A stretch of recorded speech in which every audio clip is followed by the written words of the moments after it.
سورۃ قریش بسم اللہ الرحمن الرحیم لإلاف قریش إیلافہم رحلۃ الشتاء والصیف فلیعبدوا رب ھذا البیت الذی اطعمہم من جوع وآمنہم من خوف۔ قریش کو مانوس رکھنے کے لیے اللہ نے ان کے دلوں میں محبت ڈال دی، رحلۃ الشتاء والصیف، سفر کی سردیوں میں بھی اور گرمی میں بھی۔ اس میں اشارہ ہو رہا ہے کہ جو ایسٹ ویسٹ ٹریڈ میں قریش کو منوپولی حاصل ہو گئی تھی۔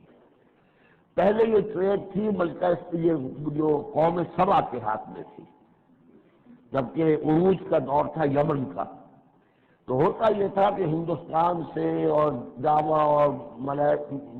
ملایا اور سماٹرا، بورنیو اور چین سے سارا جو سامان تجارت آتا تھا وہ یمن کے ساحل پر، کیونکہ نہر سویز تو تھی نہیں۔ اب ایک طرف وہ ہے فار ایسٹ، ایک طرف ہے یورپ، اور یورپ کو اور فار ایسٹ کو ملانے والی کوئی آبنائے نہیں ہے، پانی۔ اور وہ راستہ جو ہے round the Cape of Good Hope, وہ تو 1498 میں واسکو ڈی گاما نے تلاش کیا ہے، گویا کہ حضور کی بعثت کے بعد 800 برس بعد۔ اس وقت کیا شکل تھی کہ سارا یورپ کا سامان تجارت آیا تھا فلسطین کے ساحل پر، شام کے ساحل پر، اور یہاں سے سارا مال آ کر اترتا تھا یہ یمن کے ساحل پر۔ تو کچھ عرصے پہلے تک تو کوئی 150-200 برس پہلے تک حضور سے یہ ساری تجارت یمنیوں کے ہاتھ میں تھی، یمنی قافلے لے کر چلتے تھے، یہاں سے اس مال کو لے گئے وہ وہاں تک شام تک، پھر وہاں سے مال لے آئے، اور یہ ایک طرف سے گویا کہ ایسٹ اینڈ ویسٹ جو ٹریڈ تھی اس میں انہیں 3 پوزیشن حاصل تھی۔ پھر جب سیل العالم آیا ہے، ان پر سیلاب آیا ہے، وہ تباہ و برباد ہو گئے، تو پھر یہی ایسٹ ویسٹ ٹریڈ جو ہے یہ قریش کے ہاتھ میں آ گئی، اور ان کو خاص طور پر پروٹیکشن یہ حاصل تھی کہ کیونکہ یہ خانہ کعبہ کے متولی تھے اور وہاں تمام قبیلوں کے بت رکھے ہوئے تھے، گویا کہ سب کے خدا ہاسٹیج تھے ان کے پاس، لہذا ان کے قافلے پر کوئی حملہ نہیں کر سکتا تھا، کسی اور کا قافلہ بچ کے جا نہیں سکتا، اس قافلے کو لوٹتے تھے بدو، اور اس کو جو ہے کوئی حفاظت نہیں ہوتی تھی۔ لیکن قریش کا قافلہ بدو دور رہتے تھے کہ یہ تو خانہ کعبہ کے متولی ہے، اور اگر ہم نے ان کا قافلہ لوٹا یہ ہمارا بت اٹھا کے پھینک دیں گے باہر وہ خانہ کعبہ سے۔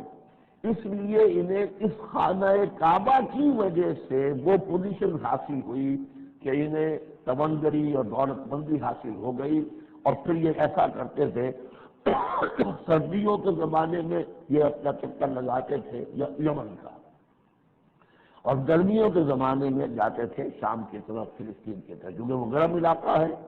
تو وہ سردیوں میں، اور یہ چونکہ جو زیادہ ٹھنڈا علاقہ تھا وہ گرمیوں میں۔ یہ الاف قریش اس واسطے کے مانوس رکھا قریش کو، الافہم رحلۃ الشتاء والصیف، ان کے دلوں میں وہ الاف سے مراد کیا ہے کہ سفر جو ہے ان کا جاڑے کا اور گرمی کا، اس سے ان کو گویا کہ مانوس کر دیا۔ فَلْيَعْبُدُوا رَبَّ هَٰذَا الْبَيْتِ، بس انہیں بندگی کرنی چاہیے، پرستش کرنی چاہیے اس گھر کے مالک کی، اس گھر کے رب کی۔ انہوں نے یہاں لا کے 360 بت رکھ دیے ہیں، انہیں چاہیے تھا کہ خلوص اور اخلاص کے ساتھ جو اس گھر کا اصل مالک ہے، جس کی توحید کے لیے یہ مرکز بنایا تھا ابراہیم نے، ان کے جد امجد نے، اور کہا تھا کہ ربنا لیقیموا الصلاۃ، تیری نماز قائم کرنے کے لیے میں نے یہ گھر بنایا ہے، تو اس کو انہوں نے جو ہے اس کو بت خدا بنا دیا۔ دنیا کے بت خدوں میں پہلا وہ گھر خدا کا، ہم اس کے پاسباں ہیں، وہ پاسباں ہمارا۔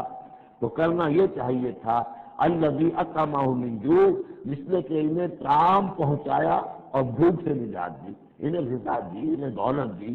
وآمنہم من خوف، اور ان کو امن دے دیا ہے خوف سے کہ ان کے قافلوں کے اوپر کسی حملے کا خوف اور اندیشہ نہیں ہوتا۔ بارک اللہ لی ولکم فی القرآن العظیم ونفعنی وإیاکم بالآیات والذکر الحکیم۔